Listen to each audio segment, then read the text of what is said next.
Hey guys, tonight we slip barefoot into the dripping alleyways of a medieval city.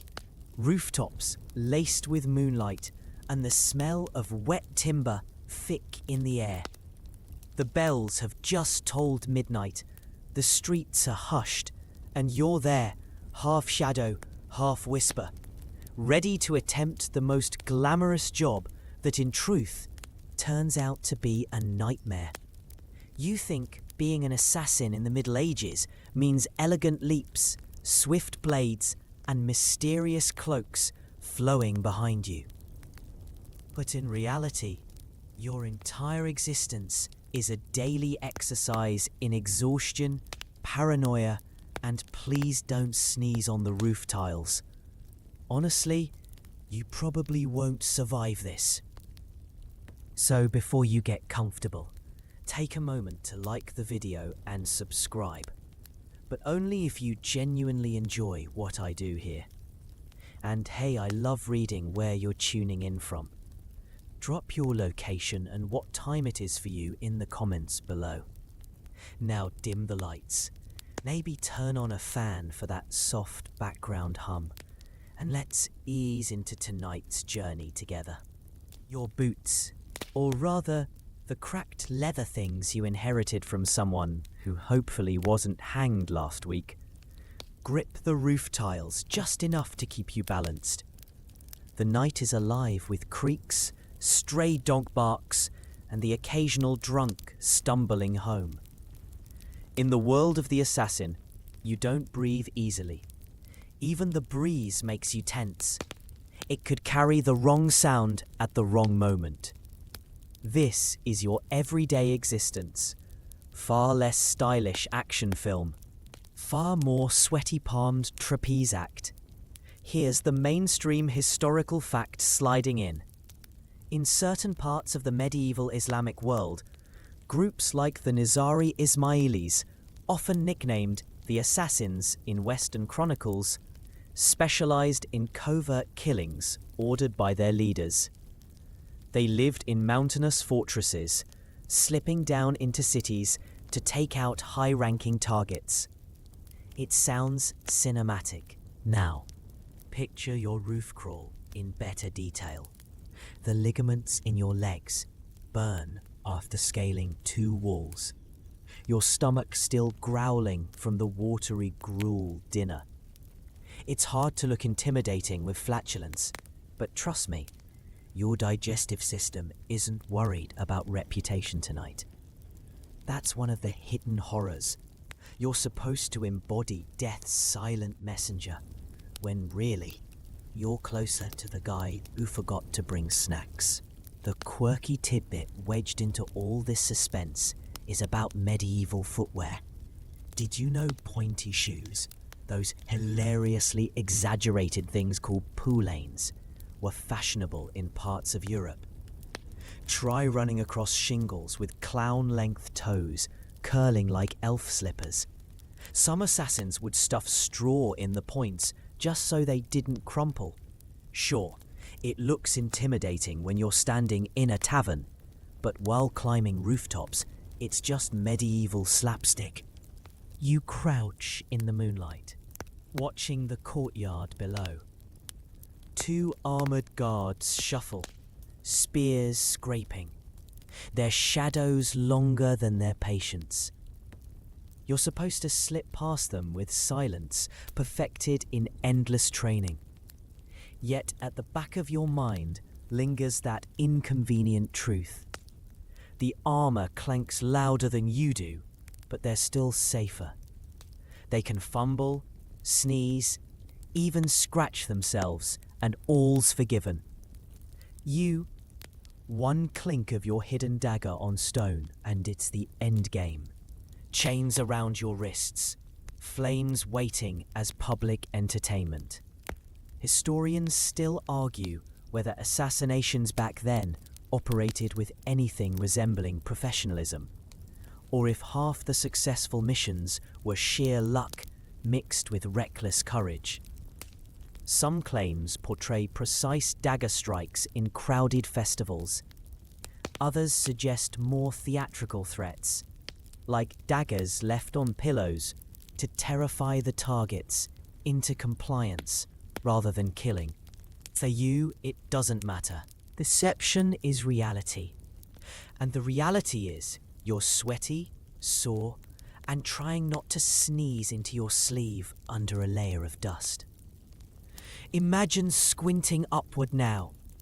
The stars twinkle, mocking you with their calm eternity, while you crouch, mortal terror wrapped around your ribs, whispering to yourself, one wrong move and some angry baker will eventually trip over my corpse. And yes, that is your competition in this strange hierarchy. Not just the armed soldiers, but also bakers, butchers, and street sweepers, none of whom find hooded rooftop crawlers particularly endearing. The guild has told you, tonight's mission is simply reconnaissance. Observe, they said. Don't engage. Which sounds sensible until you realize how easily observe turns into fall face first into haystack and wake up surrounded by goats.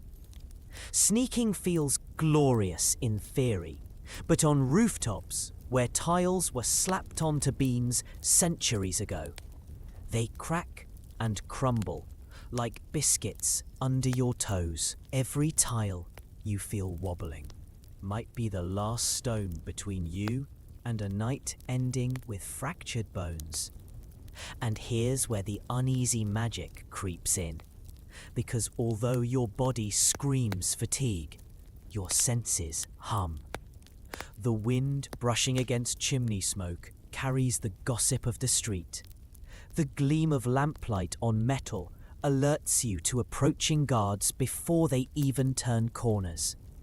This heightened awareness is part desperation, part intense training.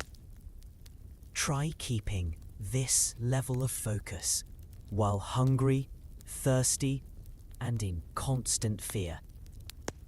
Your pulse drums and your ears pick out whispers you'd normally miss. The soft scuff of leather soles, the faint creak of a harness strap.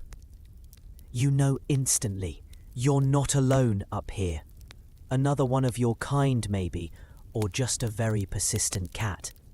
And here, you smirk inwardly, lies the wry truth of being a medieval assassin. You don't feel like a predator. You feel like progressively nervous prey, waiting for the universe to prank you. You're supposedly the bogeyman of the age. Whispered at hearthsides, mothers warning children not to stray, or the assassin will get you. Meanwhile, you're the one nibbling a crumbly loaf with shaking hands because dinner was late. You're the nightmare hiding on rooftops, terrified of getting a splinter. Down below, footsteps pause, and the guards mutter something about the weather. One shifts, bored out of his mind. You stay crouched, invisible. This is the assassin's reality. Hours upon hours of aching thighs, doing absolutely nothing. Waiting for the perfect chance to risk everything in a burst of chaotic seconds. It's less glamorous adventuring and more professional statue impersonation. Your eyes sting from smoke wafting upward, your throat tickles, and the moment threatens to collapse in a sneeze. Imagine the apex assassin career undone by pollen. What a footnote that would make. Feared shadow of rooftops, silenced forever by hay fever. And yet you persist, because in the intoxicating misery there is also pride. Slipping past guards unseen is like beating the world at its own game.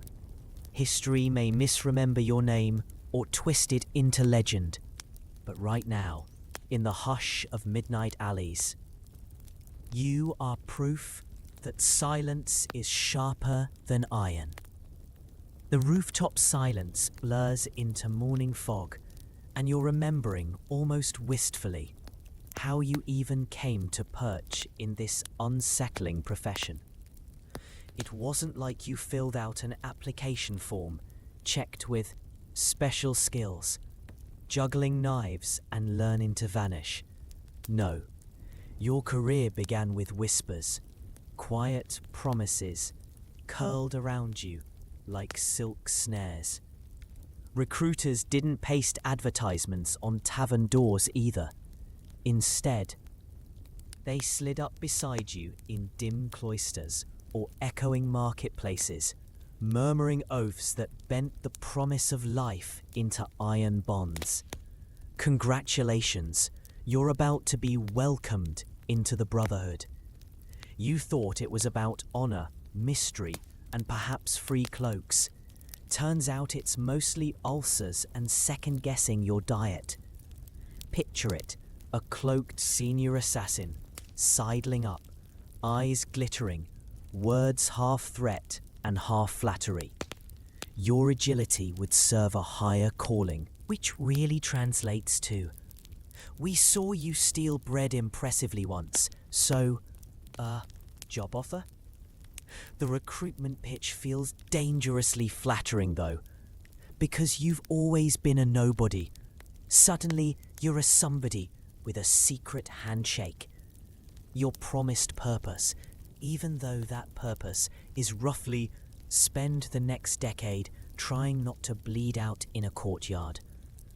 The mainstream historical fact here: medieval secret societies, like the Nizari Ismailis, actually initiated members through carefully staged ceremonies, including oaths of loyalty not only to the cause, but personally to their leader, the so-called Old Man of the Mountain.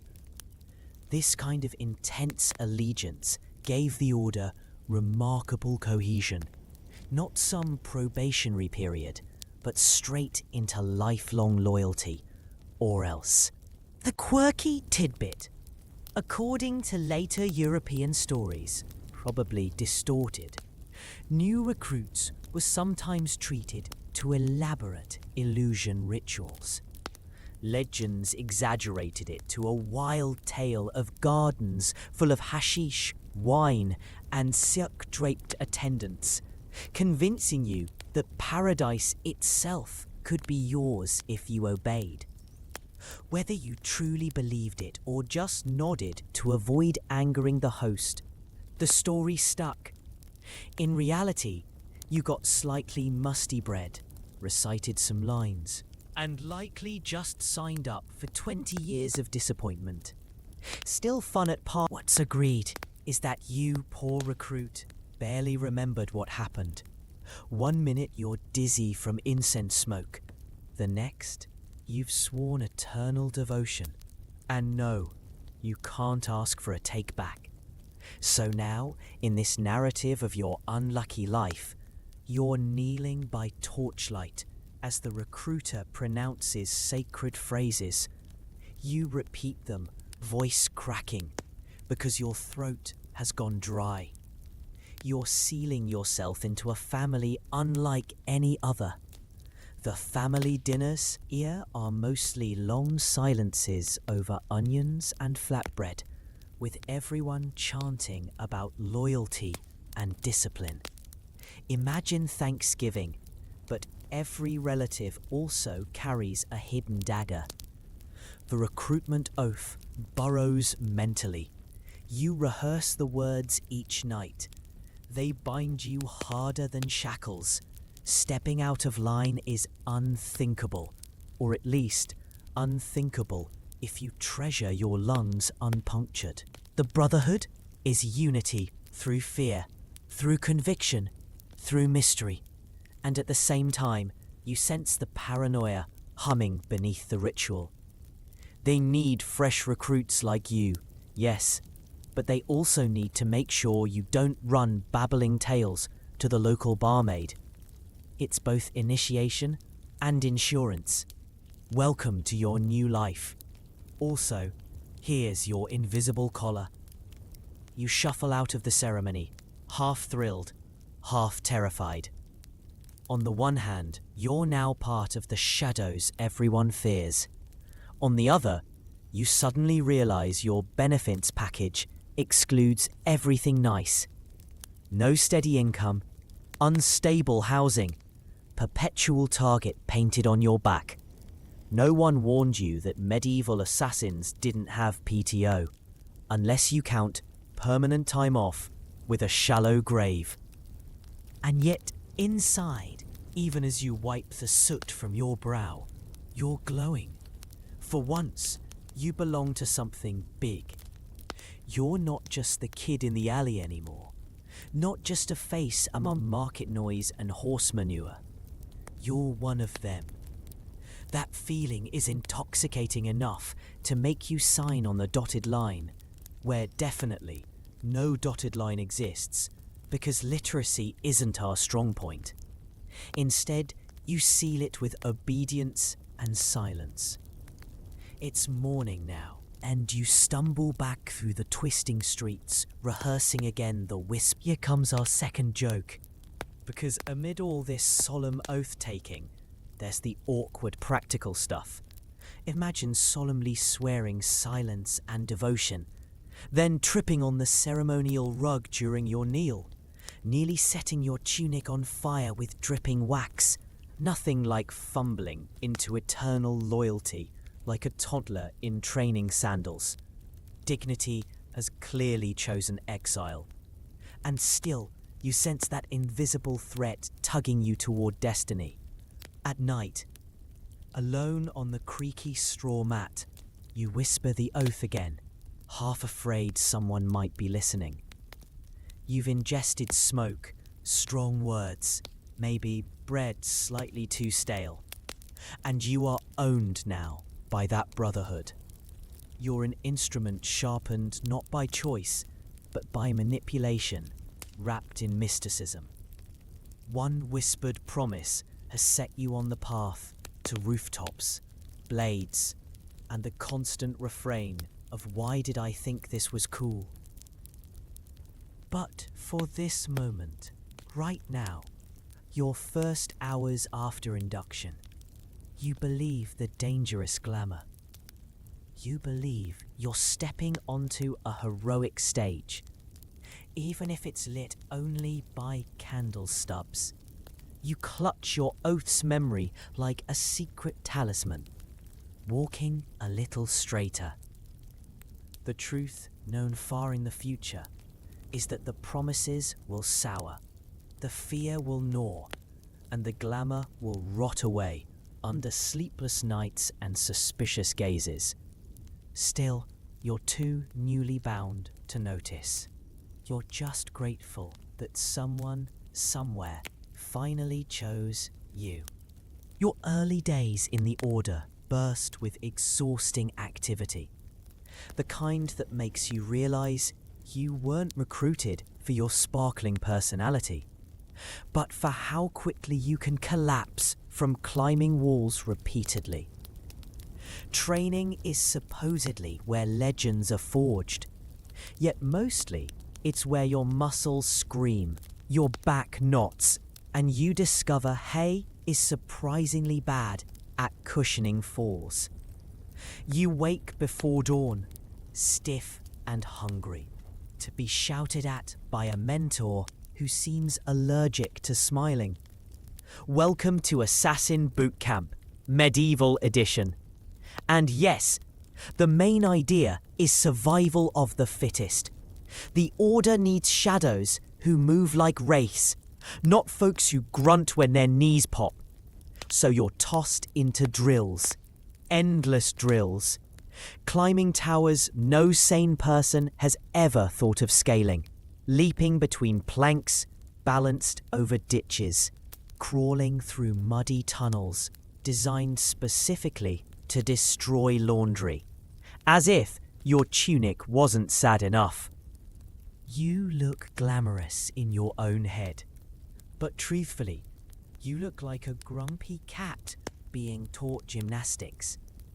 Here's the mainstream historical fact to anchor us. Some accounts suggest that recruits trained rigorously in agility, endurance, and use of terrain. Skilled movement wasn't optional, it was central. Because assassins often needed to navigate fortified towns or slip in and out of noble households, they had to master proto-parkour. Centuries before anyone turned it into a hobby. So yes, you're huffing breathlessly, centuries ahead of Instagram show-offs doing wall climbs. The quirky tidbit, and oh, get ready for this, is about medieval fitness routines. One fringe method to build stamina included running long distances while reciting key passages of scripture or chants. Imagine it, panting, nearly fainting, yet still gasping spiritual lines on rhythm. Forget exercise playlists. Your playlist is divine obligation while your lungs beg for mercy. It worked, sure, but it also left you believing faith itself was out to sabotage your cardio. The training grounds smell of sweat and dust. Your fellow recruits groan, mud sticking to calves. You're stumbling in line, a little dizzy, but you laugh inwardly because everyone looks equally pathetic. There's something comforting in shared suffering. No one here is glamorous or mysterious. We're all just wobbly humans, trying not to vomit after sprint number 12. Historians still argue whether assassin recruits endured structured military-style training comparable to knights, or whether it was more improvisational, learning on live missions rather than structured curriculum. Either way, you're the guinea pig of exhaustion. The instructors delight in sending you up walls designed by sadists. Narrow ledges, slick ivy, crumbly bricks.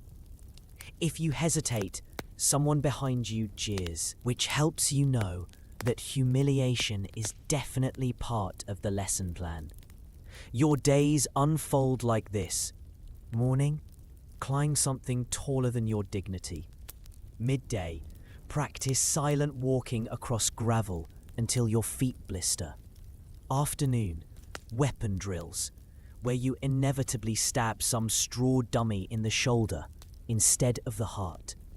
Then, meditation time, though all it really means is trying not to fall asleep, sitting cross-legged before some frowning senior, repeating philosophy about loyalty, eternity, and don't ruin this or else. And evening, more climbing. Joke break, because otherwise you'd cry. Imagine crouching on those ledges, thinking you're about to glide down like a hawk, only to slip and land in pigsty muck below. Truly majestic. Nothing screams feared assassin like being cussed out by a pig farmer wielding a broom. The shadows tremble at my... Wait, is that manure on my cloak? Still, the grind works its strange alchemy. Your lungs stop burning so easily. Your fingers toughen, gripping stone more confidently. Weapons feel less awkward. Soon you're slicing the straw dummy's midsection with alarming precision. Everyone shares little victories. Dodging without stumbling, landing without ankle twists. Those moments are addictive. You begin, against wiser judgment, to feel proud. But training isn't just physical. It's psychological conditioning. Your instructors force you through scenarios designed to strip fear. For example, locking you in a cramped cell for hours until your skin prickles with claustrophobia, whispering sermons about discipline while you fight not to scream, or ordering you to balance on a high beam above a courtyard while taunts rain down.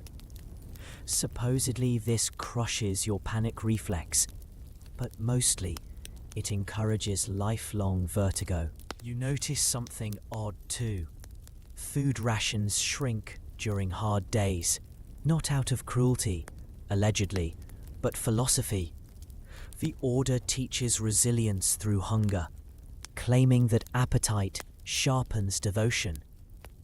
Reality translation: you're dizzy, your stomach groans, and fruit seems rarer than gold. Yet you swallow the dogma as you swallow the mush. One day, they say, you'll be so strong, hunger won't matter. More realistically, you'll be good at pretending your stomach. It's midway through training, and you catch a glimpse of your reflection in a rain puddle. Your face is thinner, eyes sharper. You look older, though not aged by years, rather by weight. The oath echo remains, but now it's mixed with bruises and blisters to prove it's not just words. You're actually being reshaped. Training sessions also sneak in indoctrination. Between jumps and sprints, chants reinforce loyalty to the brotherhood, to the leader, to secrecy. Peer pressure is enormous. Everyone recites, no one slacks. In a way, it's scarier than the climbing. It makes you realize bonds here aren't forged by trust, but by repetition and fear of consequence. You're merging into something beyond yourself, but also losing something. The edges of your individuality blur. And still, there are sparks of humor even in the grind. Like when an instructor dramatically demonstrates how to pounce like a cat, only to miss the mat and dislocate his shoulder.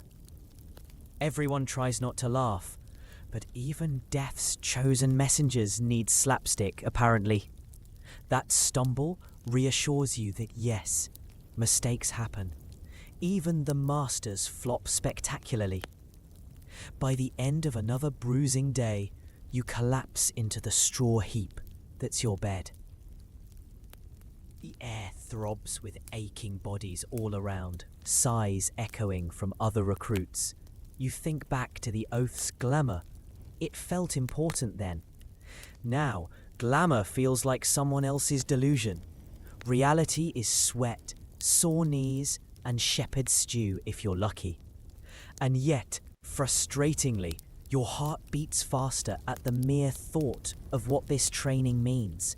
A transformation from fearful nobody to feared somebody. That promise, even cracked and muddy, keeps you moving. So you close your eyes, whisper the oath again, though softer this time. Like a lullaby, trying to convince yourself the pain has meaning. Tomorrow morning, the mentor will wake you yelling. The walls will still loom, and your joints will still complain louder than the market geese. You'll keep climbing anyway, because by now, your shadow has begun to stretch taller than you realized, and there's no turning back. The clanging sound of weapons fills the training yard now, metal ringing like church bells that nobody finds holy.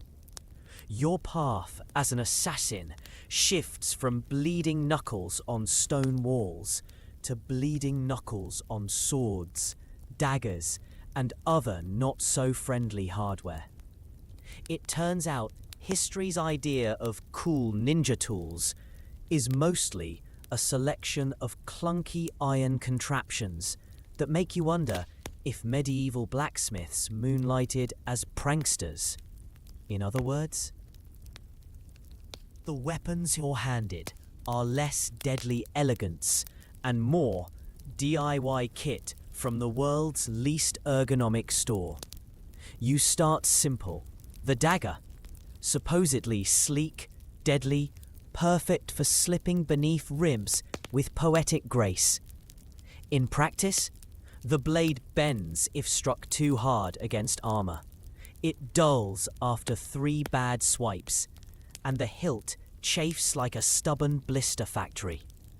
Oh, and don't forget rust, because you're carrying around sharpened iron in climates that think rain is a daily guest star. So while you're meant to whisper about death, you're also forced into constant dagger cleaning, oiling, and sharpening. Not exactly as glamorous as the movies told you. Here's the mainstream historical fact. Medieval assassins did indeed rely primarily on close-range weapons like daggers and short swords. They weren't galloping about with massive broadswords. Stealth demanded something small, concealable. Daggers were efficient when they actually worked and when you actually got close enough. Many accounts describe assassins blending into crowds before drawing their hidden blade for a quick strike. Romantic when written, terrifying when lived. The quirky tidbit? Sometimes, instead of fancy weapons, simple everyday items got repurposed. Historical whispers suggest likelier instruments included carpenter's awls or kitchen knives. Imagine trying to look mysterious with a kitchen utensil tucked up your sleeve. Behold, terrifying, sure, if dinner's late. And of course, this brings us to the Order's obsession with poisons. You'll spend hours learning how to squeeze odd plants into vaguely suspicious vials. Nightshade, hemlock, foxglove, names that sound like cursed fairy tale villains, become your study partners now. But these poisons are moody things. Too little, and your target just gets a stomachache. Too much, and everyone notices, because the poor noble keels over foaming mid-banquet, drawing you a little more attention than someone in your profession wants. Except the crossbow is heavy, the winding crank is loud, and by the time you've loaded a bolt, adjusted the string, and cursed under your breath, your target has already wandered inside for dinner. Combat efficiency, 0. Back pain, supreme. Historians still argue whether assassins truly favoured poison and stealth more than straightforward daggers, or whether chroniclers exaggerated poison use to make the Brotherhood sound sneakier. Either way, your average recruit, that's you, is fumbling around with weaponry that sometimes feels like it belongs in a slapstick skit. And each fumble deepens your fear. Not only might you fail, but you might embarrass yourself catastrophically before failing. Weapon training continues relentlessly. You stab straw effigies until hay bursts everywhere, practicing strikes at vital points you hope someday not to miss. You practice hiding blades inside robes, pulling them swiftly, repeating the motion until your hands blister. Long after sunset, your little circle of recruits crouches around candles, muttering about balance points and recoil. You'd look like a debating club if debating clubs ended every argument with someone accidentally nicking their thumb. A humorous interlude, because at this point, your hands desperately need a chuckle. During one drill, a recruit sneezes mid-stab. Their dagger flies, a wobbly arc straight into the stew pot. Everyone stares in horrified silence as chunks of leaking carrot sink into the broth. Dinner's ruined. Nobody can fish the blade out for 10 minutes. And you're reminded eternally that blessed sneezes are more dangerous than swords. There are moments, though, when the potential of these tools shines through. That split instant when a dagger thrust finds its mark in practice, precise and fluid. Or when you finally manage to swing a crude short sword without smacking your own knee. you feel invincible. Those victories, however minor, are seeds of power. Too bad they sprout inside soil watered with anxiety and exhaustion. Then comes concealment. Masters teach you inventive ways of carrying weapons, in boots, under belts, beneath sleeves. You shuffle around like a travelling cutlery shop, blades poking awkwardly against ribs. When attempting to sit, half your arsenal jabs you back in protest. Far from sleek assassins, you lot resemble bumbling porcupines. One wrong move, and you'll stab yourself before ever finding a target. As you collapse into straw at night, your hands ache, wrists throb, and blisters pulse. You understand why bards gloss over these details. Daggers are described as gleaming, but in reality, they're awkward iron splinters. Crossbows are called mighty, but mostly they grind shoulders into soreness. Nobody sings songs about maintenance routines or the paranoia of, did I poison myself again while filling that vial? And finally, you catch yourself thinking that maybe, just maybe, you miss your old bread stealing days. Tomorrow, you'll rise again to swing, to stab hay dummies tirelessly, to fumble poison recipes, to load crossbows slower than molasses. Some part of you snickers at the ridiculousness. Some part fears the day you'll wield these same tools on something more alive than straw. The oath binds you. The weapons humble you. Somewhere in between lies shadowy legend. But right now, legends smell faintly of rust and goat pouch poison. Life as an assassin is not about cool outfits worn once for dramatic effect. It's about dressing up every single day like you're attending a medieval masquerade. Except this costume party comes with the added risk that if anyone guesses you aren't who you're pretending to be, you'll end up hanging by your neck in the town square.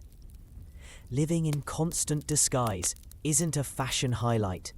It's survival's itchy, smelly, endlessly complicated accessory. Your training has barely simmered down before senior members inform you that blending in is as vital as daggers. They remind you that your greatest costume is invisibility, and to achieve that, you must look ordinary. Except ordinary is exhausting to maintain. You become a man or woman of 1,000 faces, though most of those faces are sweaty, hungry, and squinting through scratchy wool. Here's the mainstream historical fact. The Nizari Ismaili assassins became infamous for infiltrating courts and cities disguised as merchants, servants, or scholars. They patiently integrate themselves into communities for months, even years, before striking.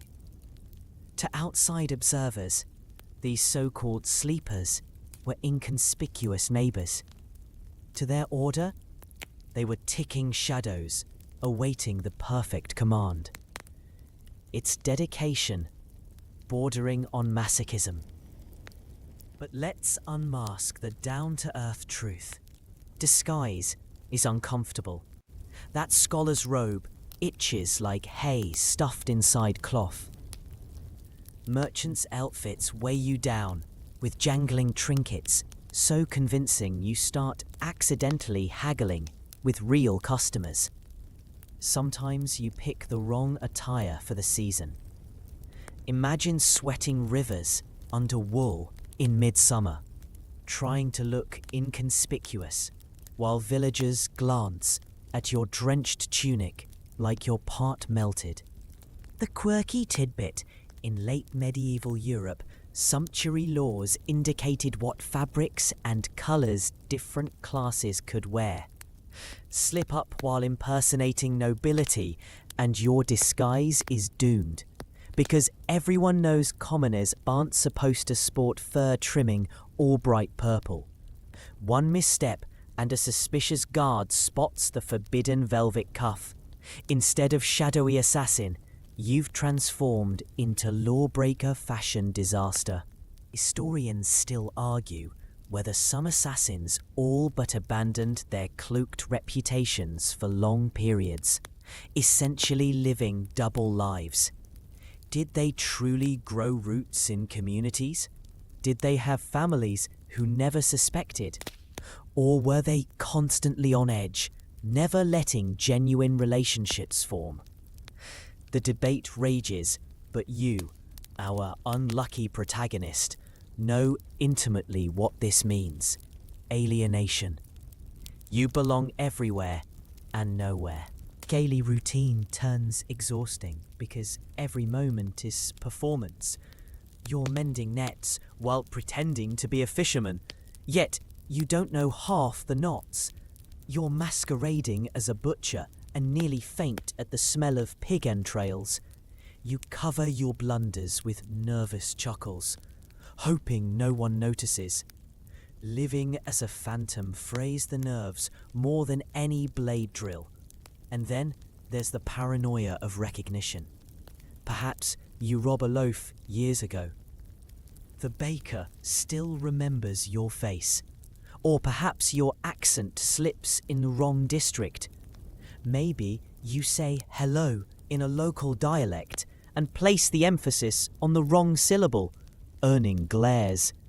You learn to cling to silence like a second cloak, because fewer words mean fewer mistakes.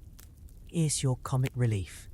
One particularly bad day assigned to impersonate a sack hauler. You're balancing grain bags twice your weight. You stumble, grain bursts across the street, chickens swarm to peck freely, and villagers laugh hysterically while you pretend this slapstick disaster is totally intentional. You murmur, "Oh yes, we do this in my hometown every Tuesday, Chicken Seed Rain Festival." Somehow, you live to tell the tale. But there are quieter, lonelier moments too. Around nighttime fires, townsfolk share jokes, gossip, lament over taxes. You laugh along at the right pauses. Yet you don't mean it. Their warmth is real and you envy it. But you can never allow yourself to join fully. If tonight were the night an order arrived, you'd vanish or strike the very people who think you're one of them. Wearing disguise so long blurs yourself. Which self is real? Are you the apprentice cobbler fumbling with leather? The pious pilgrim mouthing prayers you don't believe? Or that fearful child still inside, remembering the night you swore the oath? No one tells you that the greatest casualty of disguise isn't exposure, it's identity. And yet, silly moments keep spirits flickering. Like smearing soot across your cheeks to appear rugged, only to sneeze and blast black smudges across your tunic so you resemble a half-burnt turnip. Or accidentally mixing up disguises, you layer a scholar's hood on top of a butcher's apron, trying to blend in, but instead everyone in the market stares like you invented a medieval fashion trend. What's chilling is the awareness you carry daily. If anyone accuses you loudly, mob justice might unravel you before the guards even step in.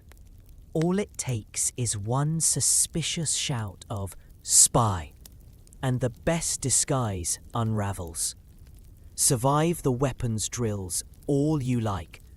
No blade protects against 100 angry villagers with pitchforks. So night falls, and once again, you peel off whatever role you played during daylight. Sitting on your straw mat, alone in your borrowed room, you flex your jaw, murmuring your actual name under your breath. Just to remind yourself it still exists, before pulling the hood back over both face and future. Living in disguise is not just covering your looks, it's covering your soul. You realize the scariest mask is the one you forget how to take off. Having perfected your life as a scarecrow in borrowed disguises, you now confront the harshest truth of all: money. Or rather, the distinct lack of it. Being a medieval assassin is not a high-paying gig with health insurance and hazard pay. It's a lopsided gamble in which one successful mission might shower you with gold, while the next month has you selling your boots to pay for bread. In short, your finances swing harder than a minstrel on mead. You've been promised wealth when you joined, of course. Recruiters cooed tales of bountiful rewards from grateful leaders.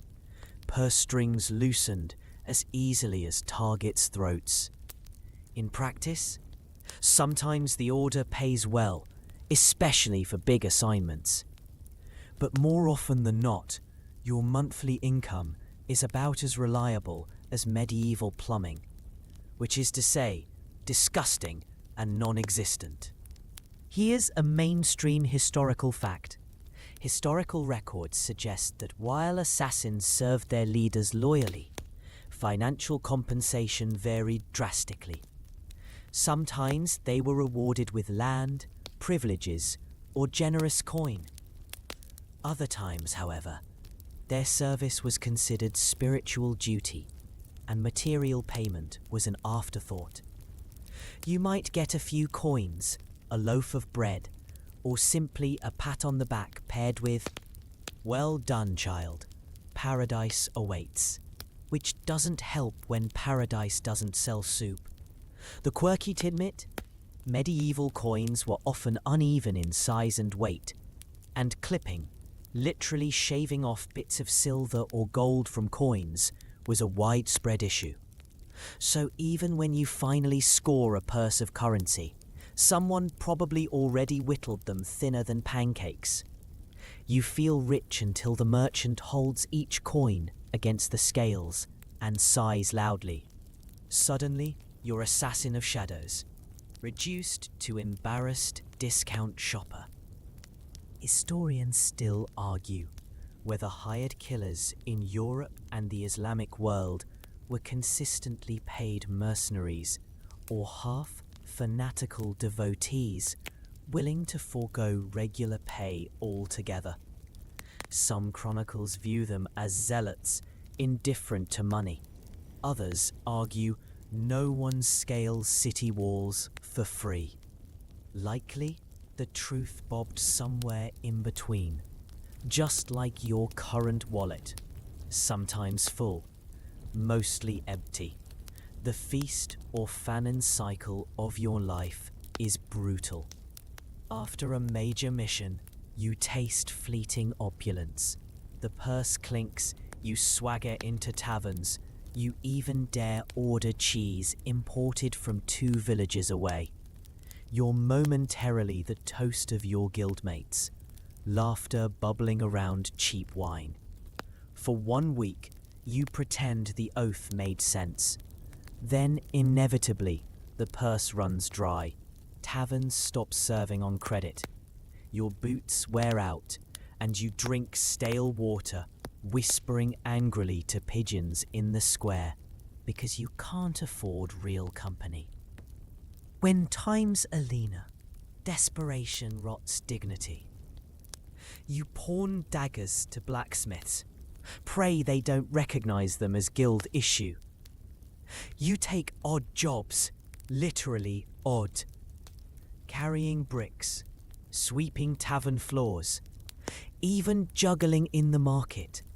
Though you drop one knife onto your shoe, which ruins both the leather and the performance. Assassination may be all about drama and danger, but it doesn't keep grain on the table unless you're very lucky. Humorous moment. One time, a noble patron promised to pay handsomely after you made a problem disappear. You did. Problem solved, job done. Payment? He smirked and offered you a goat. A live goat. Congratulations.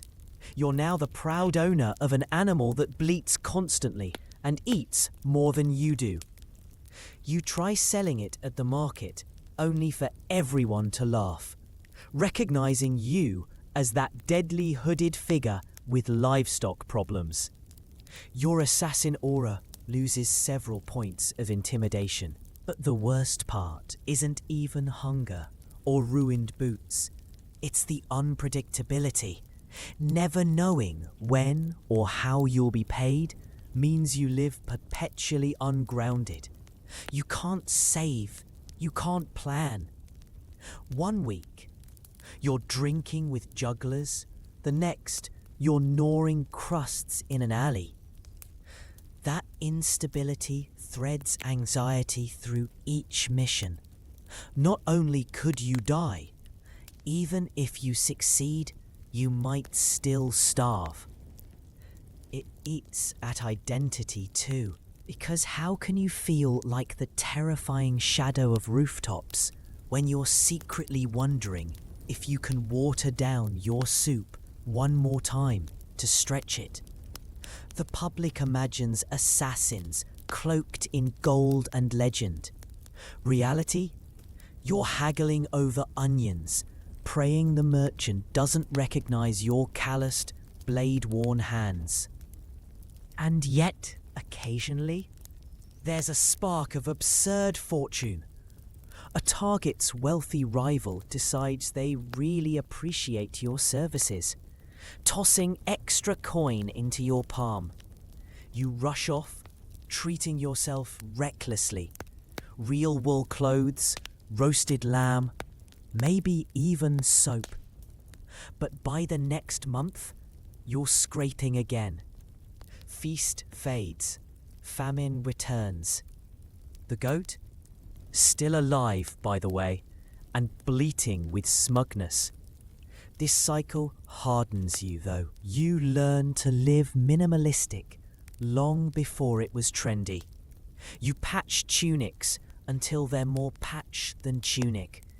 You scrape bowls clean so efficiently that cooks actually ask if you've been possessed by some sort of cleanliness spirit.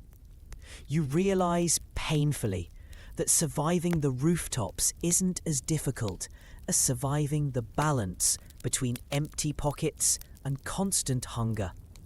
So as night thickens again, you count your coins.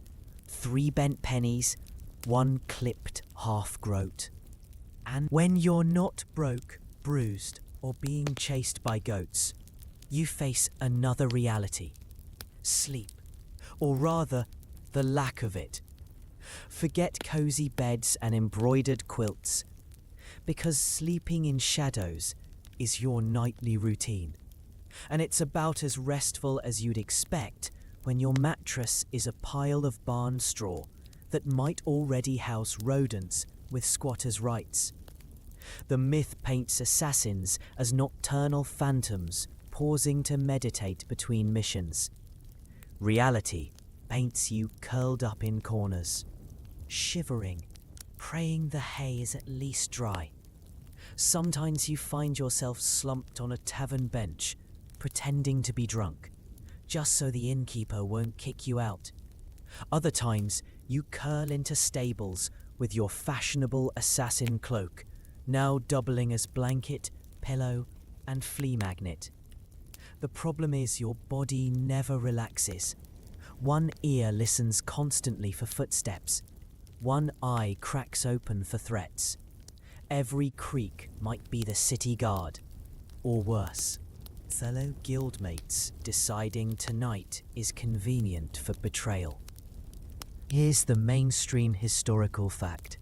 Garrisons, Forts and inns existed, yes, but travelling mercenaries, spies, and killers often relied on makeshift accommodations. Even knights campaigning in armies had to rough it in fields or cramped tents. For an assassin who had to remain incognito, public lodgings were double-edged swords. Sure, you paid for a bed, but you also risked being recognised. So shadows became home. The quirky tidbit, peasants believed placing an iron knife under the bed warded off nightmares and evil spirits. That'd be cute if you actually had a bed.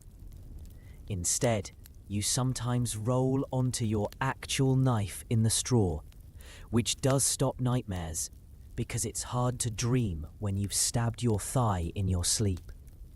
No phantom demons tonight, just self-inflicted pain. Historians still argue whether assassins disguised themselves permanently as humble townsfolk sleeping as normal villagers, or whether they truly lurked like ghosts on rooftops, hiding in barns and crevices night after night. Either way, for you, sleep rarely arrives unbroken, and exhaustion is a cruel enemy. At first, deprivation sharpens awareness. After too many nights, your hands tremble, hearing buzzes, and you swear the chickens whisper your name. Let's not forget the weather's role in ruining your rest. In summer, you sweat into your borrowed hay pile until every fly in the county decides you're an all-night buffet. In winter, cold gnaws into joints, turning dreams into desperate prayers. You've wrapped your cloak tighter, but frost still creeps through stitches. Sometimes you huddle near city bakery walls, just to steal warmth leaking from ovens. You envy bread for having a better living situation. Humorous moment? One weary night you grabbed what looked like an empty haystack and burrowed gloriously into its softness, only to discover moments later it was full of chickens. You woke at dawn, feather-covered, clucked at as if you'd joined their flock. Children passing by giggled for days. "Look, Mama, a rooster learned to wear boots." Intimidation score, 0, and yet sleepless discomfort becomes part of identity. You build strange meditative habits.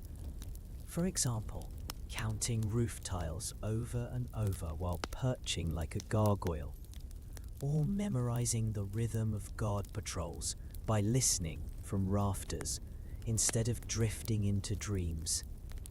Your waking hours become a half-life, neither resting nor alive, neither alert nor dreaming, just permanently on edge. You also begin shaping little rituals. Before resting, you always pat weapons, not out of affection, but anxious checking. You tie coin purse to your ankle, what little is in it, because thieves are everywhere, even if you are technically a thief of lives. You layer yourself with routine, the way ordinary folk would layer blankets, except your blankets are paranoia. Every so often, you stumble into actual comfort. A sympathetic villager, fooled by your cover story of being a wandering pilgrim, lets you crash on their floor near the hearth. For one night, warmth glows deep in your bones. Blankets embrace instead of scratch, and you almost cry at the simple human kindness. But dawn comes, orders call, and you vanish before thanking them. Affection is dangerous currency. You can't afford it. Sleep deprivation shows on your face. Circles darken like bruises under your eyes. Stubble grows wild. Ordinary townsfolk assume you're drinking too much or haunted by sins. If only they knew It's just the price of survival. In the legends later told, assassins are described as fierce, tireless silhouettes. The truth? You're an exhausted insomniac, trying to remember when you last had a pillow.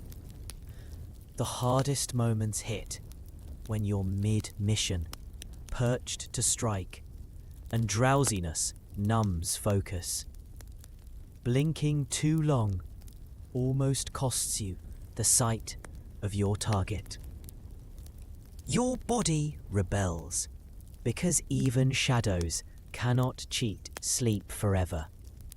You know eventually exhaustion will topple you, not in a bed, but perhaps mid-roof, slipping into cobblestones instead of dreams.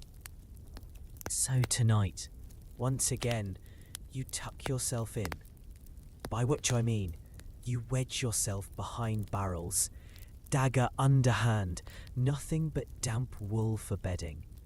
The stars gleam overhead, uncaring, blissfully eternal, while you wrestle with coughs and shivers.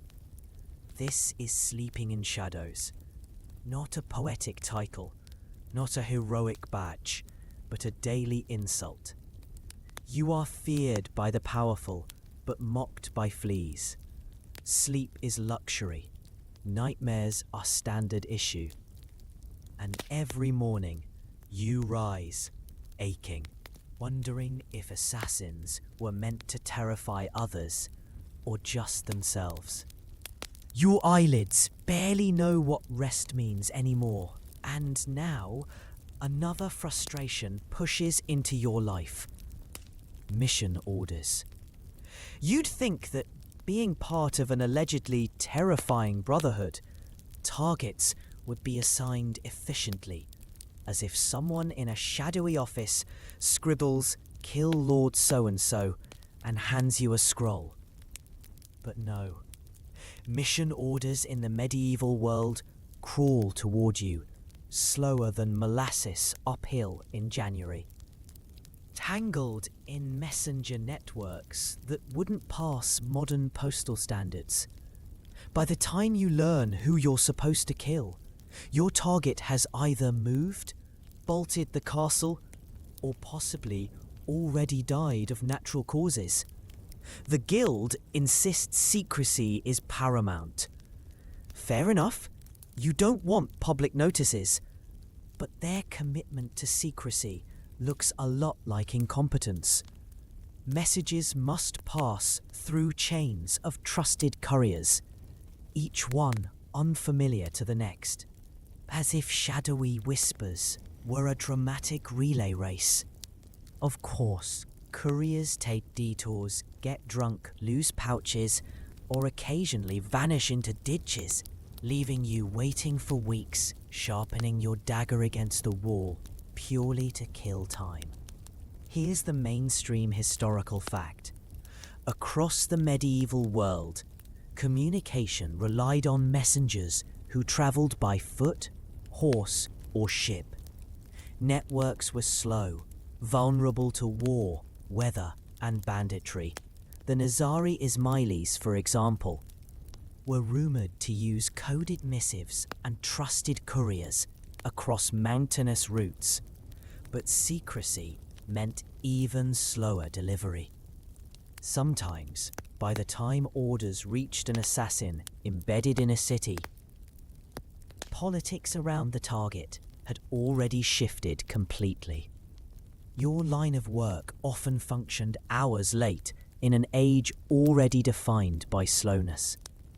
The quirky tidbit is that some orders were disguised cleverly, hidden between the lines of religious texts, inked in lemon juice. Sounds romantic, until you realise one slip of memory could result in stabbing the wrong, fat merchant at sundown. Great way to earn unemployment, via execution.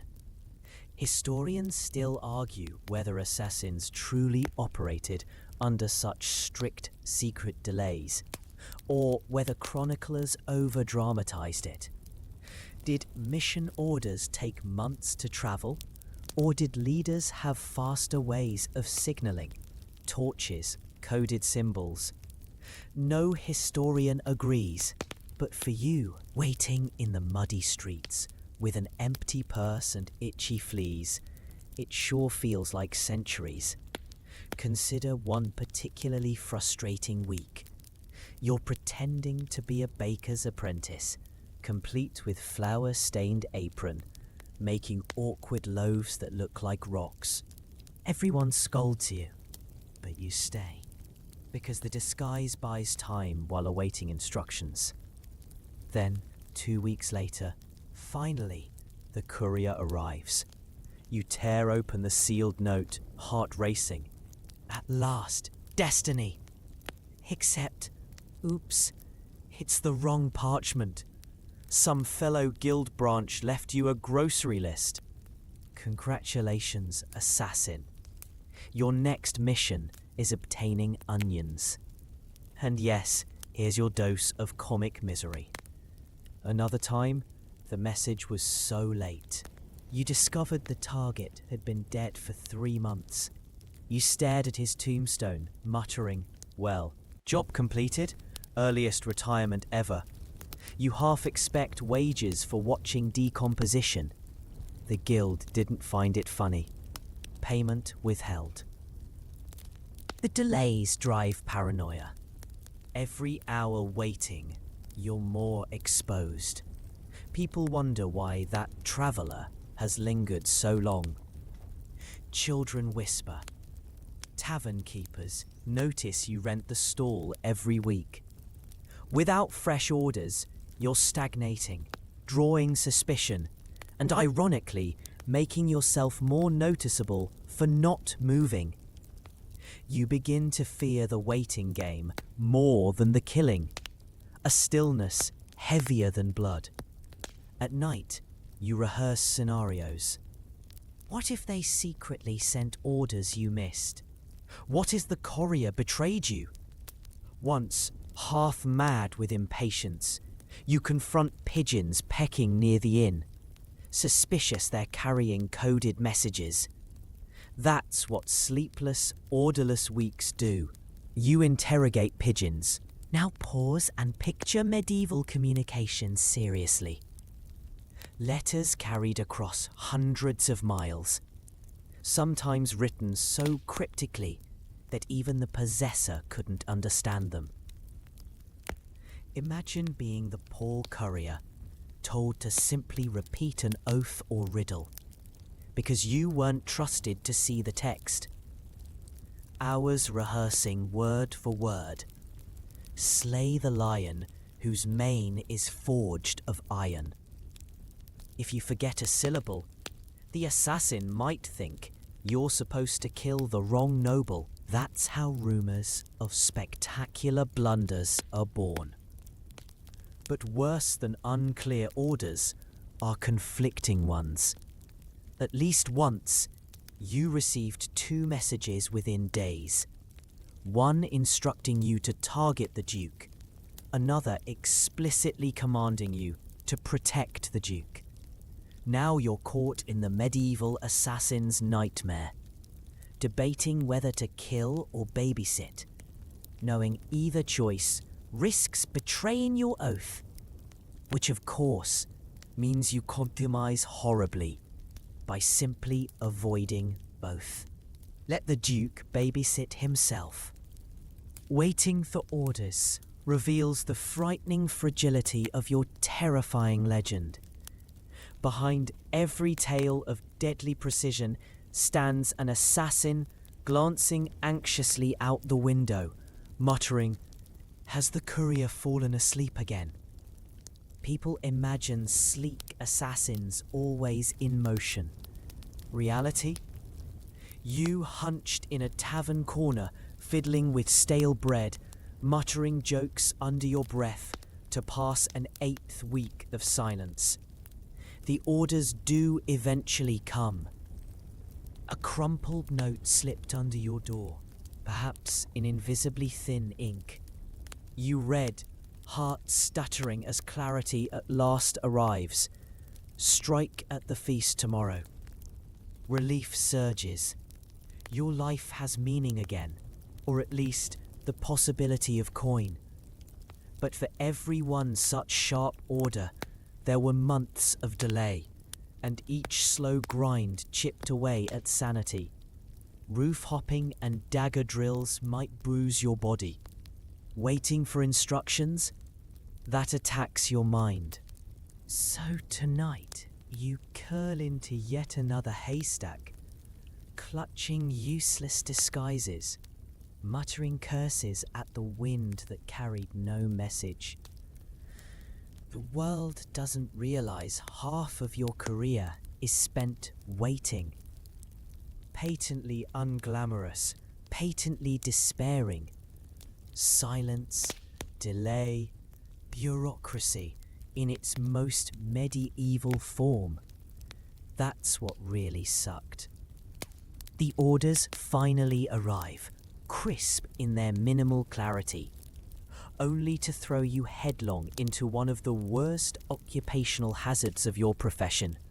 Targets who actually try not to die. Shocking, really. These nobles, knights, and well-guarded merchants aren't lining up politely to let you stab them. Instead, they hire watchmen, bodyguards, and city militias that make your simple dagger feel like a toothpick in a bear fight.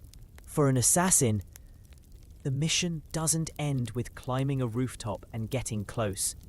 It ends when everyone around the target reacts like hornets, trying to demolish your entire existence. Here's your mainstream historical fact. During the medieval period, nobles and rulers often travelled surrounded by retinues of armed men. In Islamic cities, elites might be protected by Mamluk bodyguards or armed retainers.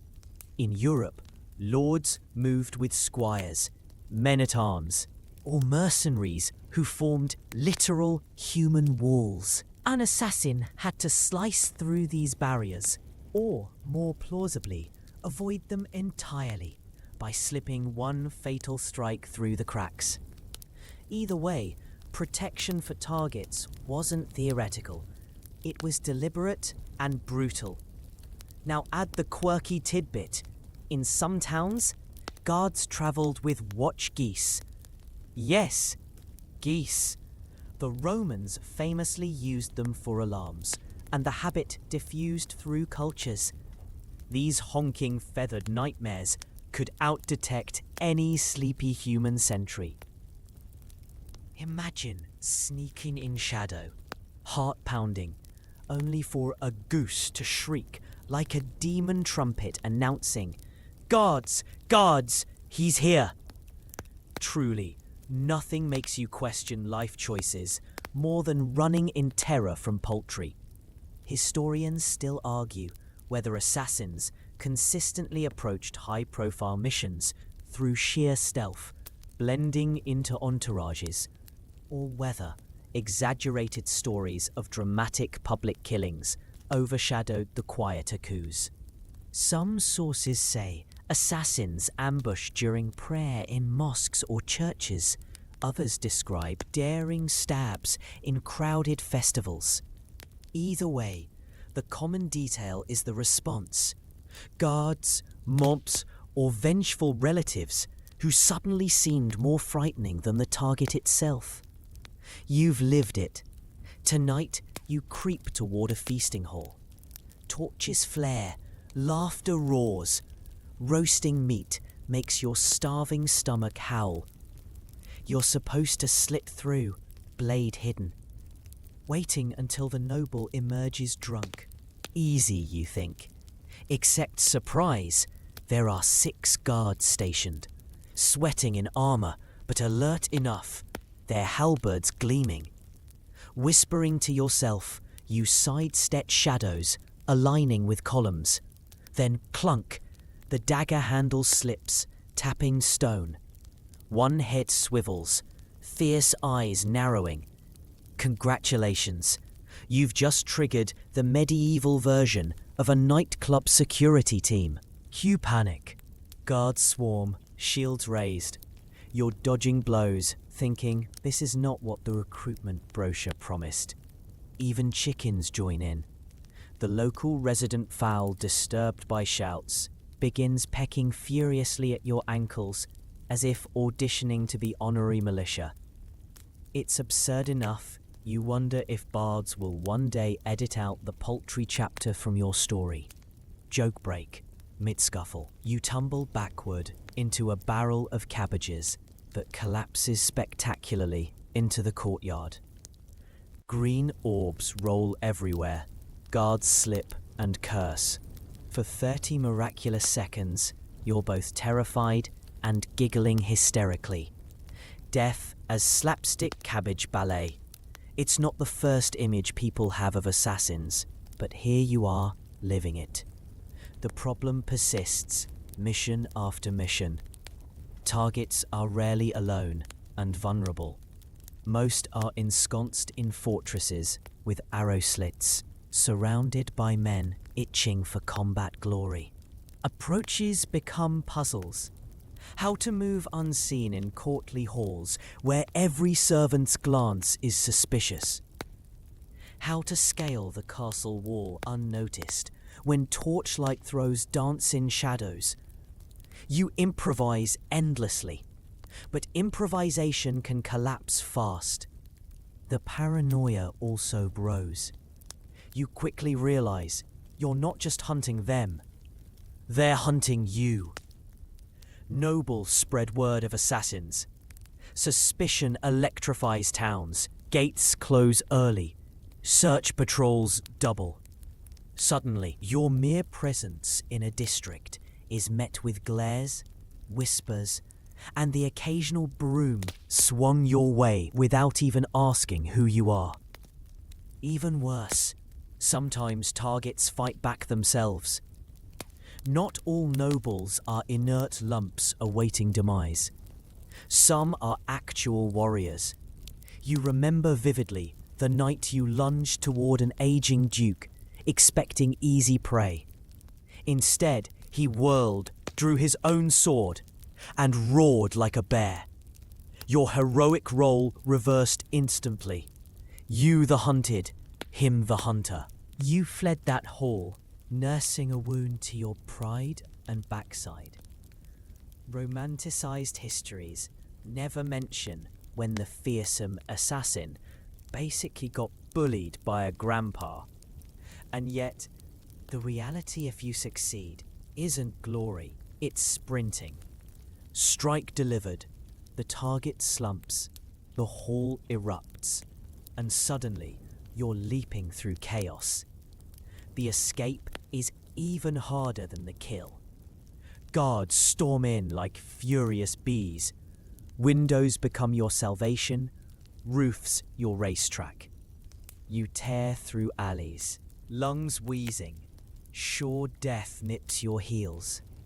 That rush, equal parts exhilarating and night ruining. Even in success, consequences ripple. Cities clamped down after killings. Innocent folk suffer curfews, heavy attacks on taverns, fearful suspicion of strangers. You witness their resentment. Many curse you indirectly, without knowing you stand beside them in disguise. Your success breeds not gratitude, but anger bubbling at the edges of communities. As you collapse later in your haystack refuge, replaying the night's terror, you see the glaring truth. Assassins may target individuals, but they battle entire communities in the process. You fought not one noble, but systems of protection, mobs of guards, angry townsfolk, and yes, even stubborn geese. Every mission, every strike, carols the same rhythm. Nerves, close calls, laughter at absurdity, followed by grief at consequences. It's never as clean as whispers promise. The worst enemies aren't always outside the fortress walls. They're sitting in the same dimly lit hall, wearing the same rough cloaks and chanting the same oaths you once thought were sacred. Assassin guild politics are like living inside a snake pit and being told to smile politely at the reptiles. You thought your danger would come from guards, nobles, or perhaps the occasional goose. Instead, half the peril is from your own family. Workplace drama takes on a whole new meaning when your colleagues settle arguments with poisoned daggers. At first, you naively. Meanwhile, recruits like you hide in the straw because you know being neutral still makes you a threat to someone. Here's your mainstream historical fact. The Nizari Ismailis, the group most infamous to Western chroniclers, were ruled by charismatic leaders like Hassan I-Sabah, and after his death, succession disputes rocked the order.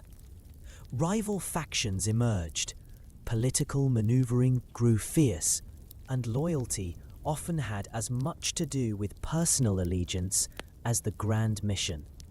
These weren't monk-like killers basking in unity. They were humans with egos, grudges, and ambition sharper than steel.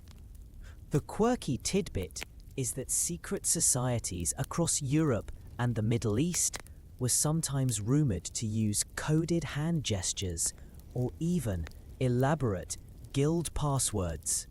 You imagine sneaking into a smoky council meeting, muttering passwords like "Silver Moon hides behind Wolf's shadow," only for someone to accidentally forget and mutter, "Silver Sheep something something."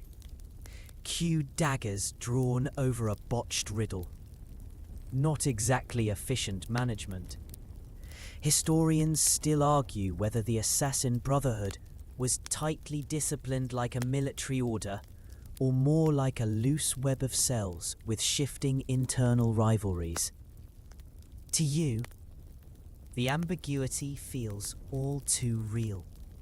One day, unity prevails. The next day, you see two supposed allies glaring like dueling cats across the council room.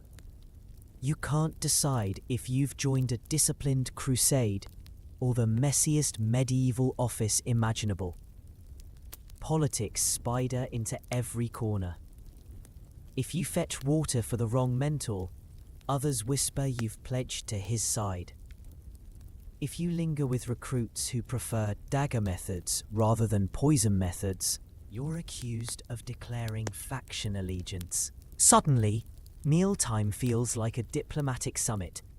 Every choice of where to sit or whom to nod at a potential act of treason. Humorous interlude to soften the paranoia. Once, at a council meal, tension spiked between two rival seniors.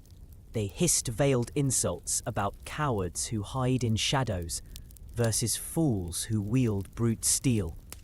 To cool things down, you nervously tried to lighten the mood by sneezing straight into your gruel bowl.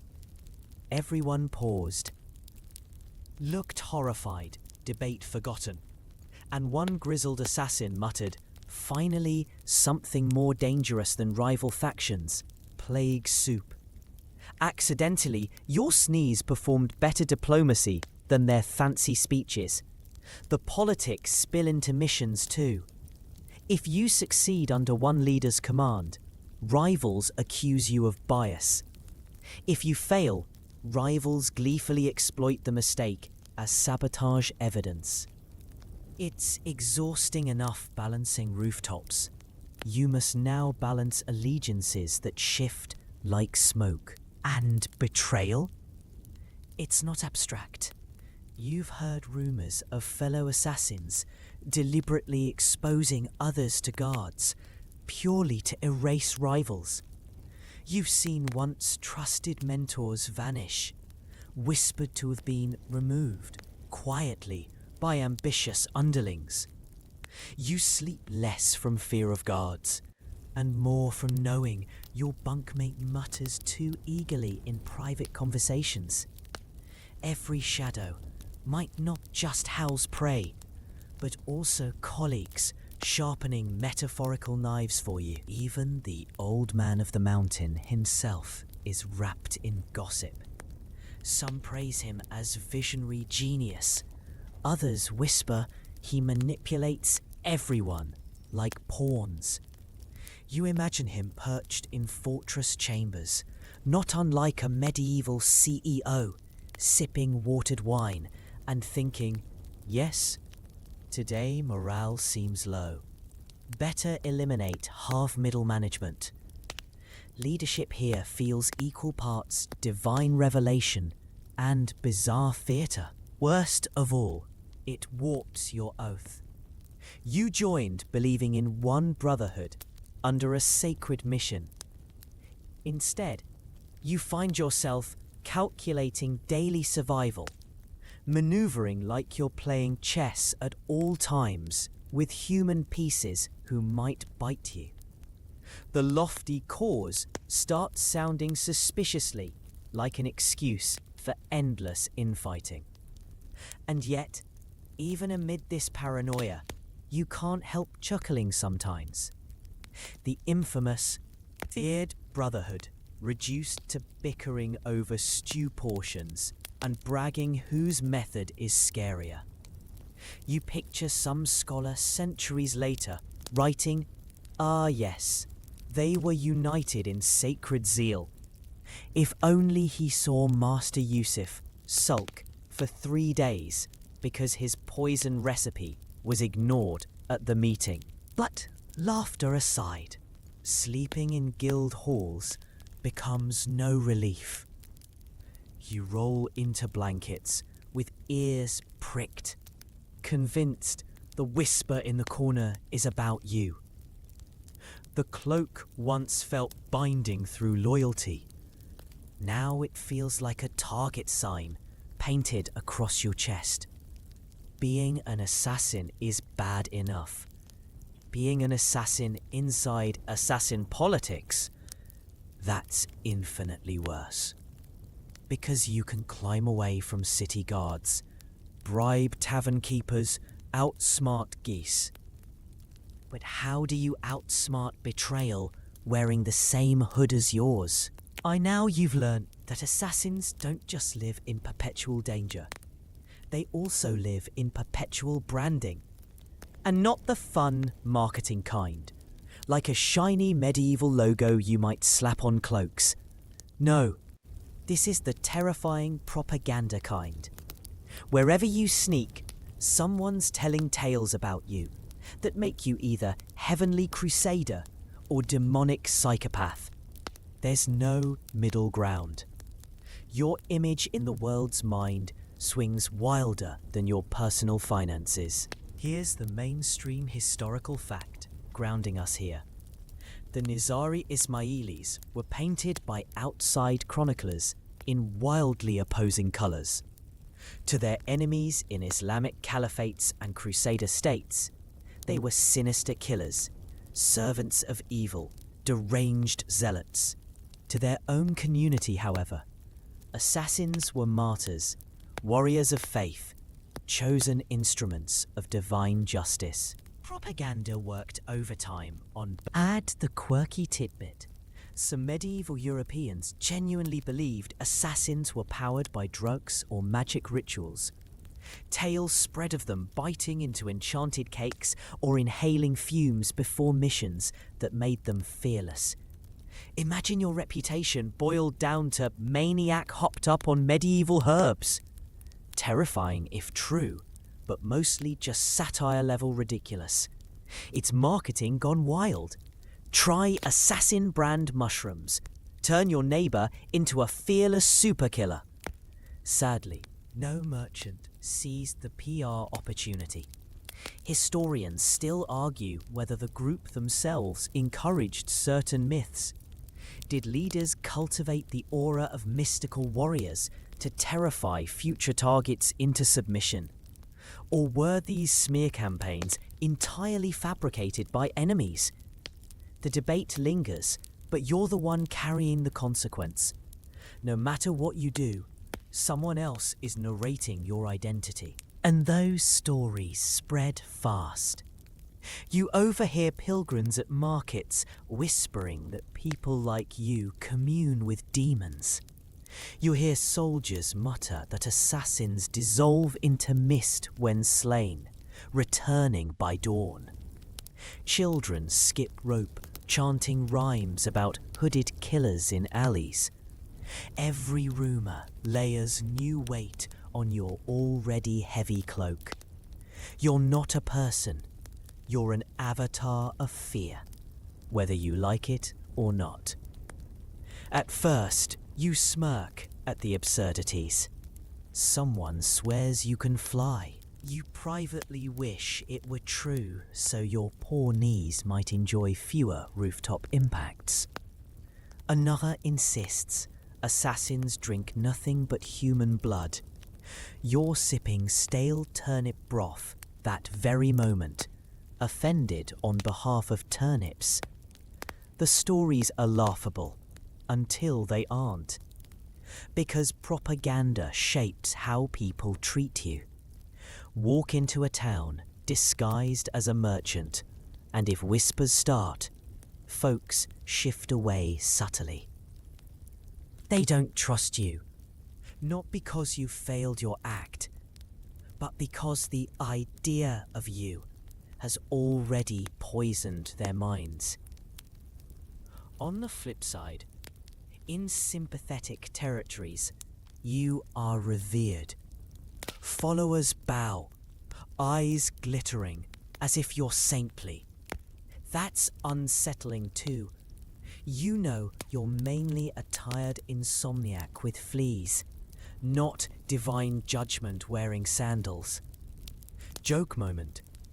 One evening, villagers nervously offered you special, fearless bread because they were convinced all assassins required enchanted carbs to function. Out of politeness and hunger, you ate it. It turned out to be ordinary rye, stale enough to chip teeth. But they looked thrilled watching the ritual. Congratulations, you've just accidentally reinforced their myth by chewing old bread dramatically. Branding also weighs heavily during missions. Targets who believe you're demon spawn are doubly paranoid, doubling guards, praying hourly. Others, convinced you're unstoppable, sometimes crumble at your mere presence. You once delivered the classic dagger on the pillow trick, and the noble fled his lands overnight in terror. Mission accomplished, without a drop of blood. All thanks to reputation, crafted not by you, but by rumours louder than truth. But the cost is isolation. You realise ordinary folk never see you. They see the myth. No one invites you close. They either worship at your shadow or spit at it. Friendships? Impossible. To trust you, someone must ignore the endless stories. Few ever can. The legends are too sticky, too vivid. And propaganda isn't limited to external communities. The guild itself weaponizes it. They boast of invincible fearlessness, spin tales of impossible missions. They want recruits and enemies alike trembling at the myth. Each whispered tale isn't just fluff, it's tactical. Fear alone can subdue villages. You're trapped in a branding loop, both shielded and shackled by the propaganda, plastered like a medieval wanted poster on your soul. Centuries later, chroniclers and poets will record awe-tinged tales of the assassinee, a word that itself mutates as story overtakes facts. Already, you feel yourself fading under those wild narratives. You will not be remembered as your awkward, flea-bitten self. No, you'll be the demon with a knife, or the angel of night. Exhausted laughter bubbles as you curl on your haystack again, realizing the world has decided who you are. Which sucks doubly because you weren't even asked for input. People like you disappear quietly in darkness, yet your persona, conjured by propaganda, lives noisier than fireworks. History, rumor, religion, they've branded you eternally. And whether as saint or monster, the myth will always be louder than the tired truth staggering through alleys barefoot at dawn. You've been branded by rumor, feared and deified by turns. But when you slip into a village with hay in your boots and hunger gnawing at your belly, you face the harshest truth. To ordinary townsfolk, you're not a hero. You're a nightmare in sandals. The average medieval villager doesn't care about your grand mission or whispered oaths.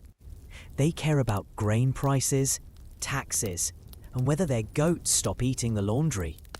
You're the hooded figure people warn their children about, lurking too close to their livelihoods.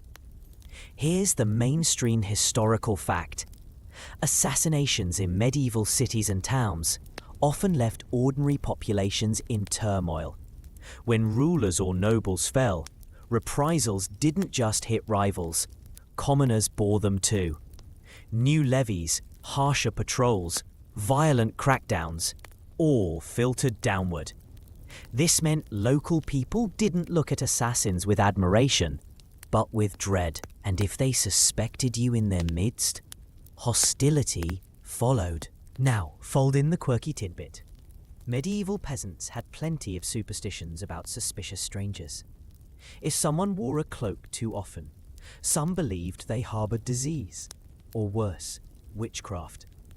So when you cloak yourself dramatically on cold mornings, villagers don't think mysterious traveller. They think, this one's carrying pestilence right in their pockets. Hood up, eyes down. You may as well hang a sign screaming, "Avoid me." Historians still argue whether assassins managed to win any goodwill among ordinary people. Some scholars suggest assassins embedded themselves into communities, blending as harmless workers, earning quiet friendships. Others argue most locals distrusted them fiercely, informed on them readily, and spat on their looming shadows. The truth probably lies somewhere in the muddled middle. But let's be real. For you, suspicion saturates every market glance. Point that sort of reference, because it's hard to ignore. Someone's person may as well publicly distrust what they believe. Maybe even points a tale their descriptions of an uncharitable slaughter, even down to their bones. Historians still argue whether assassins managed to win any goodwill among ordinary people. Some scholars suggest assassins embedded. You've lived the awkward stairs. Stopping in a small town, you buy bread and instantly sense the hush. Eyes dart. Mothers pull children closer. A shepherd murmurs badly disguised prayers. The old cobbler coughs pointedly until you keep walking. You smile faintly.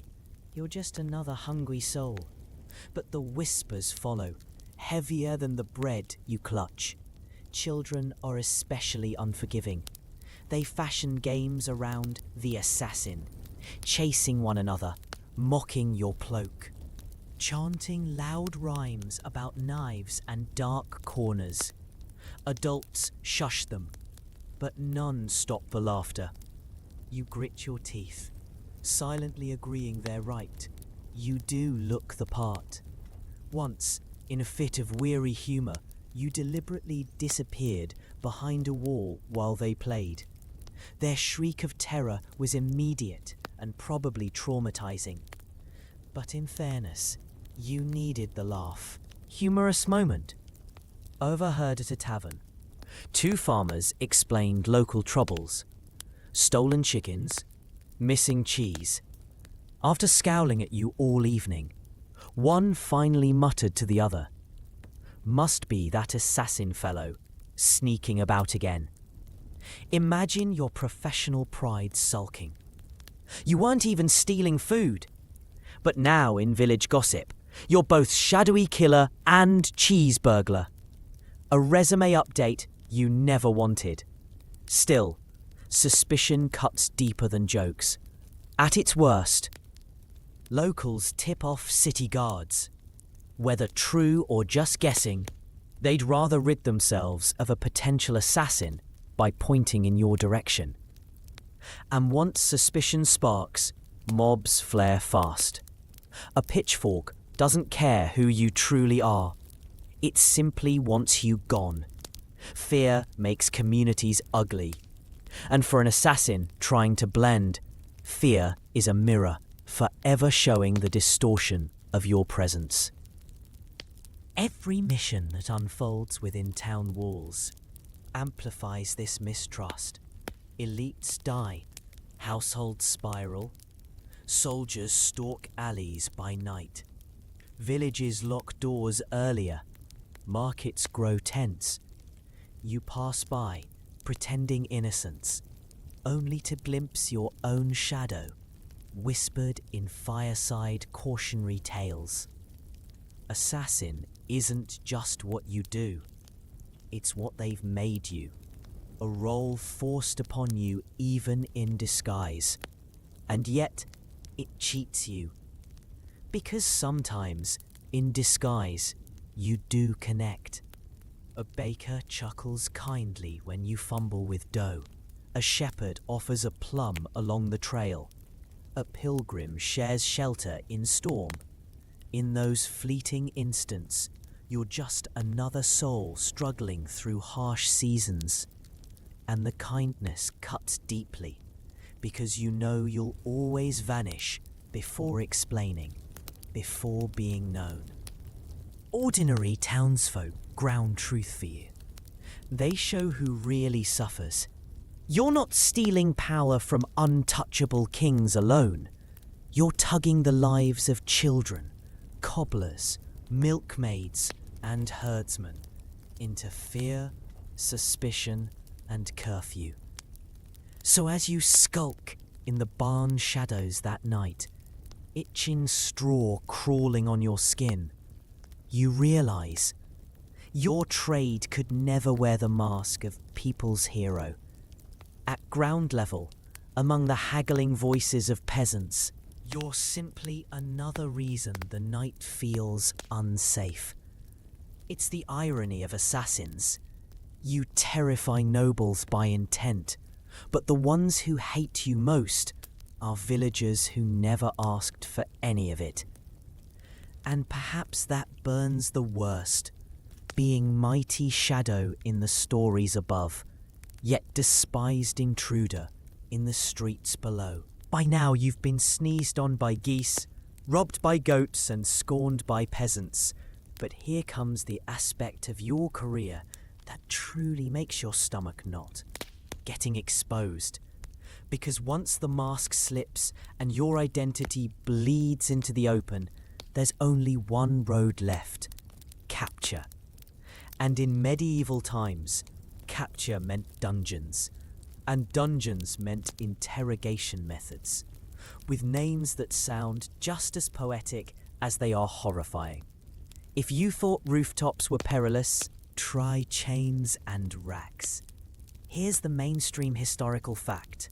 European and Middle Eastern records spill over with the quirky tidbit. In some regions, prisoners weren't just locked up. They became part of the town's entertainment.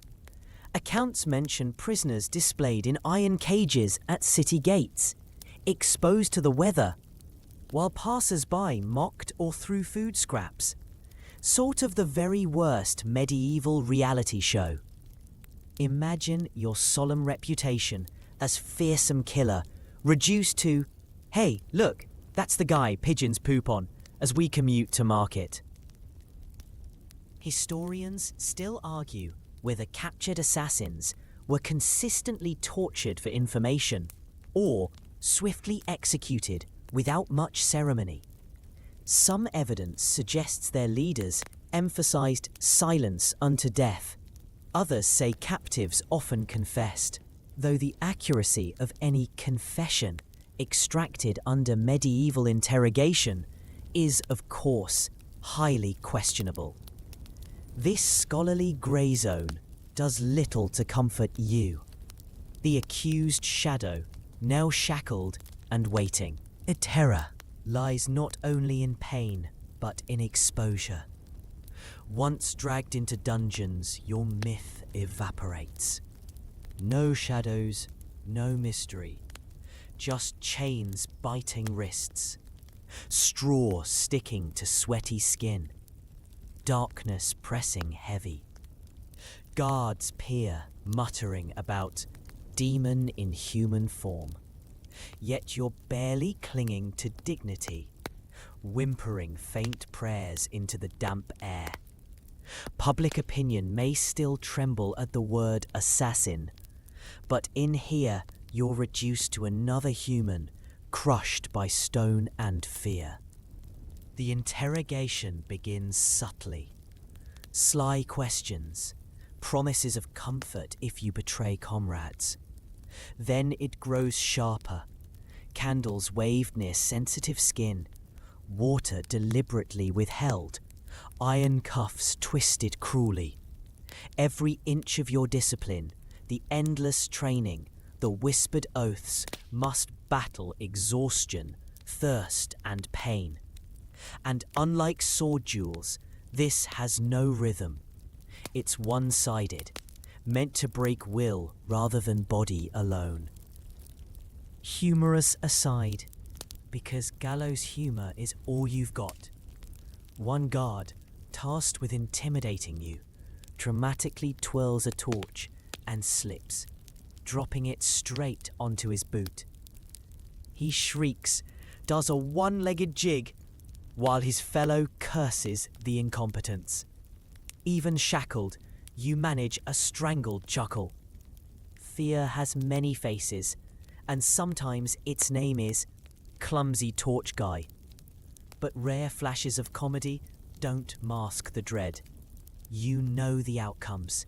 Either you withstand agony long enough to be executed cleanly at dawn, often by throat cutting or public hanging, or you talk and live only a little longer, despised as traitor even by your own order. Both roads end, but only one carries the bitter taste of dishonor. The worst part, torture isn't only physical. Interrogators isolate you for days, muttering rumors. Your brothers have already abandoned you. Another has already confessed. Whether true or lies, the constant psychological erosion digs deeper than lashes. A shadow can be broken not by pain, but by loneliness so intense you start answering torchlight as if it's an old friend flickering back at you. And then there are the spectators. Because nothing sells power in medieval Europe or the Middle East like parading a captured assassin. Leaders invite crowds to witness. Rumors spread through towns faster than bread crusts. The killer has been caged. Children gape. Rivals laugh. Mothers use you as bedtime warnings. Go to sleep, or the assassins will come. But don't worry, this one got stuffed in irons, see? You become cautionary tale incarnate. As you sit shackled, you think back bitterly to the oath, to the rooftop nights, to the endless training. All that silence, all those disguises, all that sacrifice. And here you are, ankle deep in your own waste, praying to survive one more dawn while rats nibble straw. And though you remind yourself your brothers hail you as martyr, in this moment, you just feel like a human undone. The strangest realization hits. You never actually feared death. Death came with dignity, in motion. What you feared was the stripping of identity, the turning of your shadow into spectacle. You recall whispered promises of paradise, only to see your afterlife arrive as pigeons perching happily atop your cage. It's grim, disastrous, humiliating, and very, very medieval. So you sit in the shadows once more. Not self-chosen this time, but iron-imposed. The hooded phantom of alleys, now shackled piece of theatre for villagers. Your myth fractured on dungeon walls. Your body caught between silence and survival. And in this bleak space, the truth screams the loudest. The life of an assassin wasn't just shadowed misery. It was a gamble where capture meant being erased painfully and publicly. The truth about your life is clear now. Even if you dodge daggers, geese, guild politics, and dungeon chains, there's still another force that slowly strangles your entire profession. Change. The world itself is shifting, and it does not care about your oath. Assassins, once dreaded phantoms whispered about in every alley, are turning into relics, outpaced by gunpowder, spies, and cold bureaucracy. Yours is a fading profession, slipping away grain by grain, as history rearranges its rules. Here's the mainstream historical fact. By the 13th and 14th centuries, the infamous Nizari Ismaili fortress network in Persia and Syria crumbled. One of the major blows came from the Mongols under Hulagu Khan, who stormed Alamut and other strongholds, systematically dismantling the infrastructure that sustained the assassins as a feared group. Later, the growing sophistication of centralized states across Europe and the Middle East made freelance dagger-in-the-night work less effective. The quirky tidbit: gunpowder weapons didn't just alter wars, they altered assassination.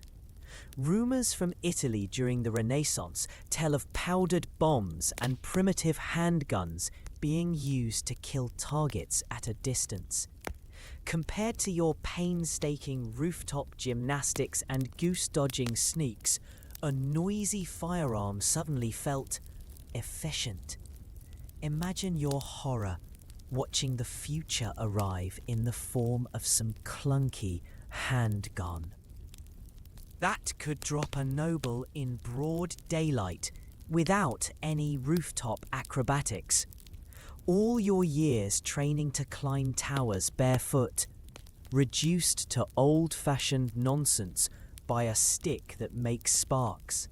Historians still argue whether the assassin's decline was inevitable due to global politics, like Mongol invasions, or whether it was largely cultural as states professionalized police and punishment systems. Were you replaced by bureaucracy or buried by invaders? Either way, for people like you, rooftop shadows sworn by oath, it just means unemployment by history's decree. As decades crawl on, your kind are mentioned less as feared realities and more as legends. Nobles stop shivering quite as much at whispered shadow figures. They now worry about muskets, cannons, or rival courts issuing royal decrees. Even the peasants who used to cross streets defensively slowly forget. Eventually, the assassin is more bedtime story than present fear. A tale mothers retell to fidgety children after chores. You, who sweated blood into disguises, became bedtime warning fodder. And yet the decline is messy. Being obsolete doesn't arrive in a neat envelope. It's gradual, a long humiliation. Picture yourself sent into the city to kill a wealthy rival. You scale the wall carefully, slip past torches precisely, reach the chamber with all the slow burn dread you've perfected, and then, bang, a hired guard with an early firearm fells you with a puff of smoke. No poetry, no mystery, just crude sparks and iron pellets. It's like practicing years as a champion fencer, then losing to a guy with a slingshot. Humorous break, you overhear a noble bragging. We no longer fear daggers in the dark, we have arquebusiers now. You roll your eyes, muttering, oh, congratulations. Your replacement for community terror squeaks like a kettle and misfires half the time. Nonetheless, the crowd applauds him. Your sarcasm doesn't matter if the world's applause has moved on. The fading profession also stiffens morale within the brotherhood. Quarrels intensify, desperation seeps in. Formerly feared seniors now argue frantically about reinventing methods, some suggesting disguising as soldiers, others proposing strange schemes like lacing wells with herbs. But as powerful armies grow and rulers lean on bureaucrats, the guild's shadow stretches shorter and shorter against sunrise. And when dawn outpaces shadows, disappearance is inevitable. You notice it in daily routines too. Taverns tell fewer stories about assassins. Children chant fresh rhymes about fire-shooting armies instead. Merchants laugh less nervously at your hood. They fear taxation clerks more. Your identity once cracked the air. Now it just earns raised eyebrows. To be irrelevant after being feared, it's a quieter kind of agony. Survival instinct flares anyway. You adapt. Try to frame yourself not as assassin, but messenger or mercenary. You water down your purpose, chase scraps. But inside the echoes remain.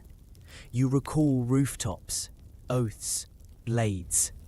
What once fed you identity now slips away between fingers. Nostalgia crushed by futility.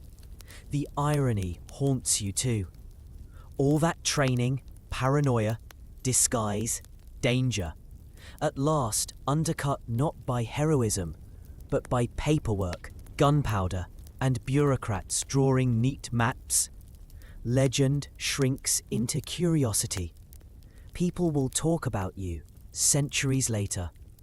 Oh yes, but in the same way they talk about dragons.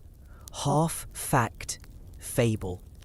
So you pace a dark alley, clutching your cloak tighter, realizing each step you take leaves less imprint.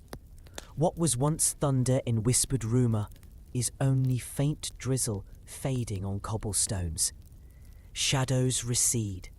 History marches. You laugh bitterly. Of course it all ends this way, not with spectacular daggers, but with irrelevance. Being an assassin sucks when you're feared. It sucks worse when you're forgotten. And so you find yourself in the final act of this strange performance. No longer crouched on rooftops, not quite huddling in dungeons, but remembered only in fragments. Your life, your aches, your hunger, your disguises, they vanish nameless. Yet the assassin's legacy outlives you, twisted into myth, magnified into legend, retold in shrines, pulpits and firelit tales centuries afterward. History has a strange sense of humor. You struggled through fleas, hay, geese, poverty, and paranoia, but storytellers preserved only the dazzling silhouette, a phantom dagger glinting in eternal moonlight. Here's the mainstream historical fact. European crusaders carried home tales of the assassins, transforming them into exotic bogeymen in chronicles and romances. The Arabic word hashashiyah, likely used as an insult meaning rabble or outcast, morphed into the European term assassin. That one slur cemented itself as shorthand for centuries of myth-making. Reality? Probably a complex network of political and religious struggles. The legacy? A word synonymous forever with shadowy killers, even when your individual name never survived. Now the quirky tidbit. Renaissance writers adored embellishing assassin tales so much that even Shakespeare later scattered the word into plays. From political pamphlets to wild travelogues, assassins became literary seasoning. Chilling, exotic, otherworldly. You never dreamed your exhausting slog through barn hay and poison vials would become poetry fodder centuries later. Imagine poets smoothing over your nightly chicken disasters into dramatic sonnets about honor and fate. And historians? Oh, they still argue passionately. Some insist assassins were fanatical zealots, drugged into obedience. Others argue they were cunning, strategic, and brutally pragmatic. Still more suggest they were simply scapegoats of distorted chronicles. The scholarly debate itself proves one thing. Nobody really knew you then, and nobody really knows you now. Your myth has won the war against your truth. You think of the nights you stood under stars, coughing into a ragged sleeve, asking yourself if this oath had swallowed your soul. The rooftops were cold, the disguises itchy, the pay unreliable. Yet centuries later, bards sing of invisible blades, shimmering like destiny. You're remembered, not for fleas or food scarcity, but as a figure greater than myth. Strange comfort, strange insult. One last humorous spark. Children today still play games shouting "assassin" as they chase friends around the yard. Wouldn't you laugh, seeing your life of misery recycled into playground tag? You bled, cried, waited endlessly for slow couriers, only for future kids to treat assassin as just another fun monster role between pirate and dragon. You understand then what's eternal.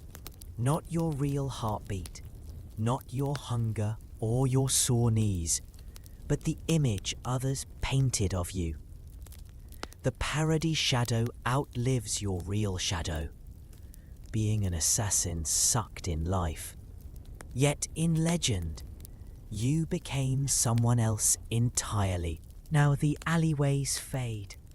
The rooftops flake away into mist. The moon dims and your cloak of burden loosens. No more hay scratching your skin. No more whispers chaining your thoughts. The knives, the poisons, the geese, all drift quietly into dreamland materials. Odd props in a half-remembered play, now ending. The noise of city watch and tavern chatter slows to a hush. The same hush you pretended to master every night. But this silence isn't dangerous. It's soft, patient, safe. Breathe slowly. Feel the weight leave your shoulders. A weight you may never have carried, but which felt real. Legends swirl away like smoke. dissolving into simple stars overhead. Your body unwinds as if it has finally found the warmest haystack, this time clean, dry and cradling. All the schemes and shadows blur into faint memories that cannot harm you now. Only rest waits. And as those shadows retreat, what remains is calm. The rooftops that once threatened to swallow you are just rooftops, quiet silhouettes against a velvet night. The dagger, once too heavy, too sharp, dulls into harmless silver gleam, tucked away, no longer needed. Inhale once more. Exhale all lingering tension. The journey of why it sucked to be a medieval assassin dwindles into stillness, but the story's edge smooths into gentle calm. You are not hunted. You are not waiting. You are safe,